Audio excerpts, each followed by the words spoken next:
6 enfants de la patrie avec le peuple. Break rapide sur l'affaire Tariq Ramadan et revenons sur cet attentat perpétré le 23 mars dernier. Un attentat qui tombe à pic si on peut dire. Rappel des faits. Une prise d'otage près de Carcassonne. Un homme aurait pénétré dans ce supermarché. Des coups de feu ont été entendus. Selon une source proche du dossier, la préfecture de l'Aude a annoncé que le secteur était désormais interdit. Le preneur d'otage serait à l'intérieur du Super U, en compagnie d'un officier de gendarmerie, et l'ensemble des clients et des salariés de l'enseigne auraient pu quitter le magasin. Voilà, aujourd'hui, nous en sommes. Je reprends les discussions avec l'ensemble des forces de sécurité et le préfet de l'Aude qui est sur place, vous en doutez. Une prise d'otage vient à peine de débuter à l'intérieur d'un supermarché. Immédiatement, les forces de l'ordre se rendent sur place. La scène se déroule actuellement dans la commune de Trèbes, à quelques kilomètres de la ville de Carcassonne. Aux alentours de 10h35, donc ça se passe en 3 phases. On a à 10h35 4 CRS qui s'entraînent et qui font leur jogging à Carcassonne et qui sont victimes de coups de feu. Un homme passe en voiture près d'eux ou les a suivis et tire sur eux. Il ouvre le feu à 5 reprises et il va blesser sérieusement un CRS qui reçoit une balle dans un poumon qui va lui casser plusieurs côtes et qui le traverse. Demandant à la population de faciliter l'accès aux forces de l'ordre.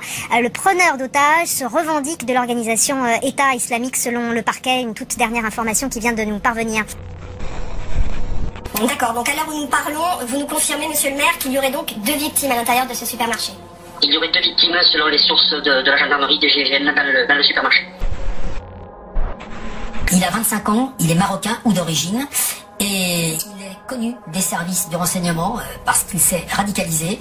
On sait qu'il a fait de la prison. On découvre, pour des faits des délits de droit commun, on découvrira peut-être où est-ce qu'il s'est radicalisé, est-ce que c'est en prison ou est-ce que c'est ailleurs.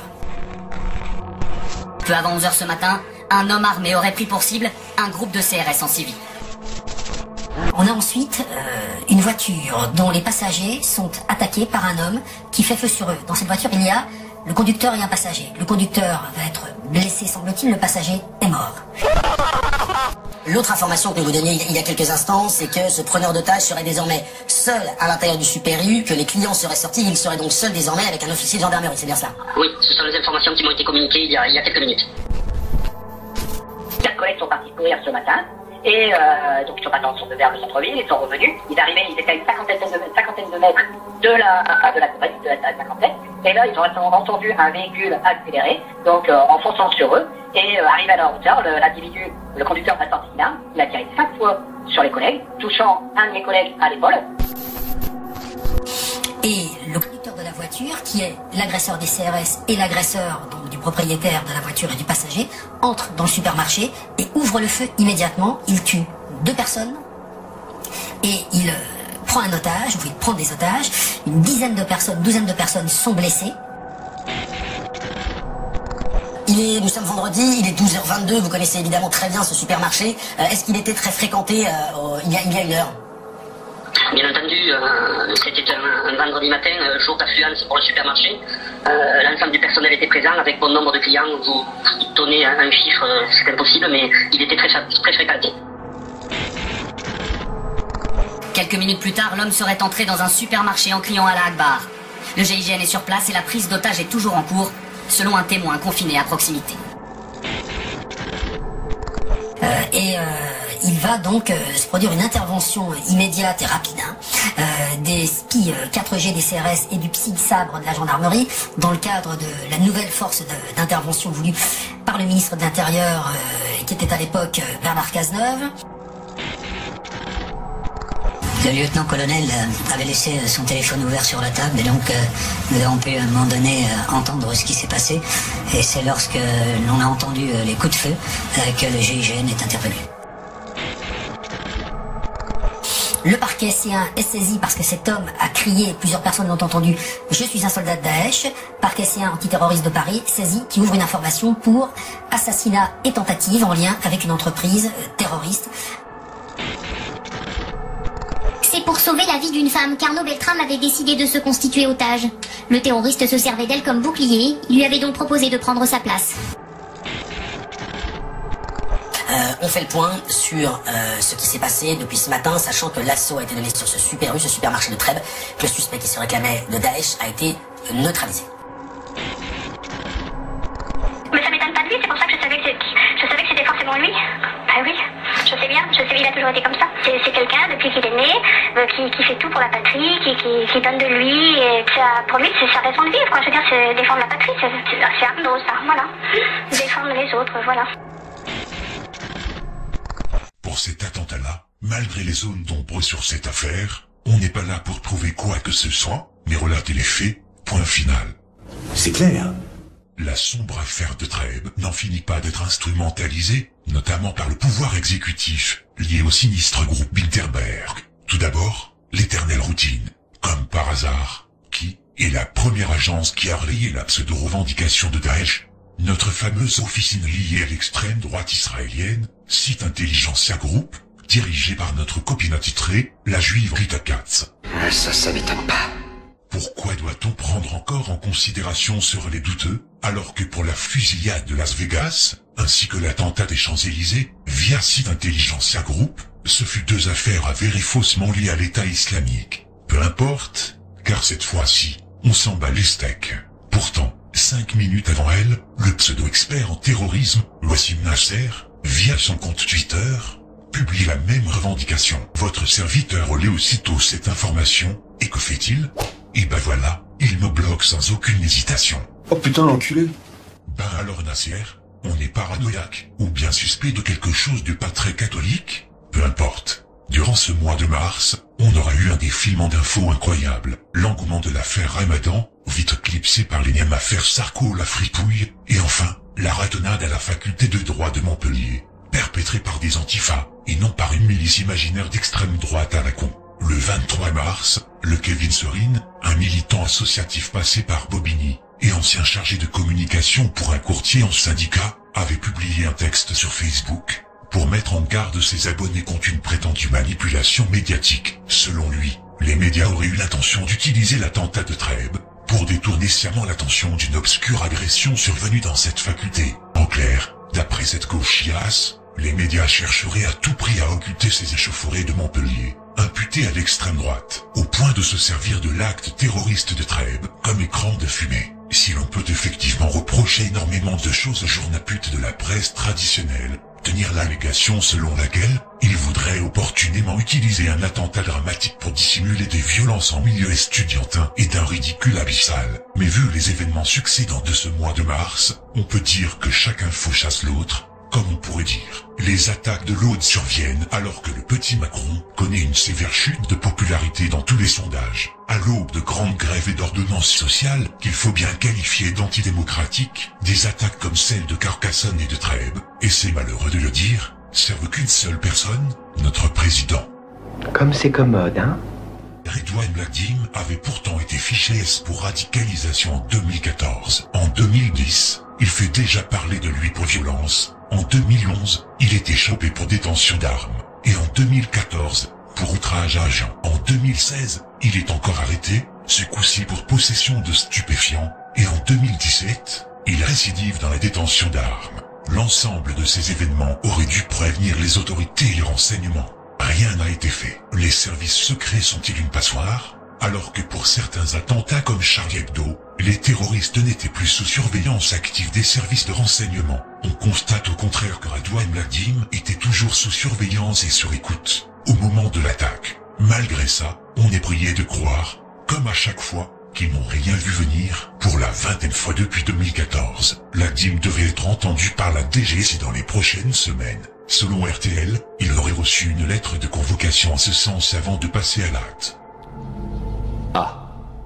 Les méthodes de la DGSI sont pour le moins comiques, à croire qu'il comptait l'inviter à échanger autour d'un café et lui demander s'il avait l'intention de commettre des attentats. On voit mal comment un entretien de ce genre peut permettre de cerner la personnalité et les motivations d'un terroriste en devenir. Mais tournons-nous vers le cas du gendarme Beltrame. Quand on le présente comme un héros, faut arrêter les conneries 5 minutes. Un vrai héros, c'est pas se livrer en otage au bout d'une demi-heure, puis rester 3 heures avec le terroriste Dieu sait pourquoi, et surtout, ce n'était pas son rôle. Cet homme a tout simplement été tué dans l'exercice de ses fonctions, point barre. Pourquoi aucun de ces hommes ne l'a empêché de se livrer aux djihadistes, avec une mort certaine? C'était le rôle d'un soldat, pas d'un chef. Désolé si ça vous choque, mais un fait avéré permet d'y voir un peu plus clair. Pour ceux qui ne savent pas encore, d'ordinaire mais peu superstitieux, votre serviteur tombait sur cet article ultra intéressant, dont la plupart des médias évoquaient bien naturellement un fait qualifié de prémonitoire. Acclamé par les commentateurs de la presse pour sa bravoure, le gendarme et lieutenant-colonel Beltrame, qui aurait malheureusement pris la place d'un otage lors de cette fameuse séquestration dans ce supermarché, avait été au cœur d'un événement rétrospectivement troublant pour ceux qui l'ignoraient jusqu'à présent. Le 13 décembre 2017, il avait justement commandé l'exercice de simulation d'un attentat survenu dans un supermarché de Carcassonne, situé à 11 km de Trèbes. C'est une coïncidence, hein? Extraordinaire, n'est-ce pas? Je vous conseille de visionner l'extrait du reportage en question dans la description. Bien entendu, les adeptes de la coïncidence, tels que les haineux de l'islam, refuseront d'admettre l'évidence. Mais autant leur rappeler l'exercice multisite similaire aux attentats de Paris, effectué le matin même de ces attentats. C'est une coïncidence, hein? Sans oublier celle du Bataclan, une simulation tout aussi similaire, et effectuée la veille. C'est une coïncidence, hein? Autre détail troublant, au sujet du maire du village des 5200 âmes de Trèbes, est un ami personnel de notre ancien premier sinistre, Manu la Gifle. Mais il y a plus surprenant encore, la directrice du supermarché, dans lequel s'est terminée la tragédie, est également une connaissance de Manu la Branlette, qui était déjà une figure du proue de la lutte contre le terrorisme, et ce, depuis l'affaire Mera. Au soir de l'attentat, de retour d'Israël après avoir léché le sol, Manu la Gifle exultait à sa manière sur Twitter. Avec lui, pas de panique, ça durera autant de temps qu'il ne le faudra. Mais curieusement, en cette soirée du 24 mars, Manu n'avait toujours pas au lendemain de l'attentat fait la moindre mention ou allusion publique à sa connexion intime avec Eric Ménassi, le maire de Trèbes. Pourtant, la relation remontait déjà à 2014, au moins, alors que Manu la Gifle était devenu Premier ministre, tandis que le nouveau maire, le socialiste Eric Ménassi, et qui avait eu droit à la visite de l'infâme chef du gouvernement à l'époque, rebelote en 2016, projet d'investissement en bonus. Ménassi est aussi vice-président de l'agglo Carcassonne. Et enfin, 2017 consacrera leur lien, où Ménassi s'engage pour Valls à la primaire de la gauche. Et efficacement, Manu les grandes oreilles arriva premier à Trèbes. Et la femme d'Éric Ménassi, c'est Samia Ménassi. De 2008 à 2014, elle fut conseillère municipale de Trèbes, sur la liste socialiste. Et il s'agit aussi de la directrice du supérieur en question. Amusant, vous ne trouvez pas? Mais revenons au cas de ce lieutenant-colonel mystérieux en question. Le lieutenant-colonel Beltrame était un franc-maçon, issu de la Grande Loge de France. Alors là, la première impression est claire. Ça sent mauvais. Comme le disait Luc Nifontaine, chercheur et enseignant belge et spécialiste des sectes et de la franc-maçonnerie au 3e degré, qui est celui de maître, et qui fait que l'initié devient pleinement maçon, la mort est explicitement mise en scène. Le compagnon, 2e degré, va vivre le rôle du maître Hiram, assassiné par 3 mauvais compagnons, enseveli puis retrouvé par des maîtres, grâce à une branche d'acacia, qui sort de terre. Le compagnon s'identifie un temps à Hiram, c'est lui qui est assassiné, mais c'est lui aussi qui est relevé de terre. Ainsi la franc-maçonnerie propose-t-elle une propéteutique de la mort. Ainsi le maçon devrait-il, mieux que d'autres peut-être, être préparé à la mort. La sienne s'entend. Fin de citation. Cependant, ce n'est pas fini pour autant. Voilà qu'un internaute me glisse un joli petit article dans lequel le père d'Arnaud Beltrame avait été inhumé le 16 mars dernier. Son corps avait été retrouvé dans les filets d'un bateau de pêche mi-février, plus de 6 mois après sa disparition. Si l'on en croit Libération ou Le Point, reprenant docilement une dépêche de l'AFP, Jean-François Beltrame aurait succombé à un malaise, ou suite à un accident survenu en mer. Âgé de 71 ans, sa dépouille, confiée à la gendarmerie de Marseille, fut retrouvée le 16 février dans les filets d'un chalutier après 6 mois de disparition. Non seulement, il aurait laissé une lettre suggérant qu'il ne reviendrait plus, il avait les bras arrachés, mais en plus, il était vêtu d'un t-shirt et d'un cuissard de cycliste, avec en prime, une ceinture de plomb. L'impression est encore une fois très claire. Ça sent mauvais. Si la presse rapporte que le père de Beltrame aurait été inhumé, en réalité, selon l'avis de décès publié le 15 mars par le Midi Libre, il fut incinéré. Comme c'est commode, hein? Ainsi, vous l'aurez pigé, pour l'autopsie, il ne sera plus possible d'en pratiquer une nouvelle sur un corps curieusement dépourvu des 2 avant-bras. Et ils l'ont dans le cul. Et puis pour finir, l'interview complètement déconcertante sur LCI, de la veuve de Jean-François Beltrame, qui vient pourtant de perdre son fils 2 jours auparavant. Une femme en deuil qui ne manque pas d'avoir le caractère enjoué sur ce coup.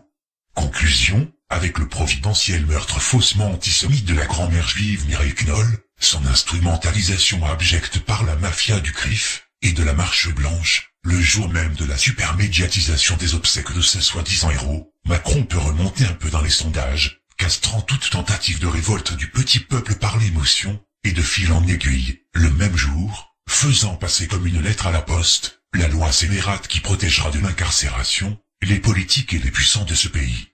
D'autres déclarations suivront. À très bientôt.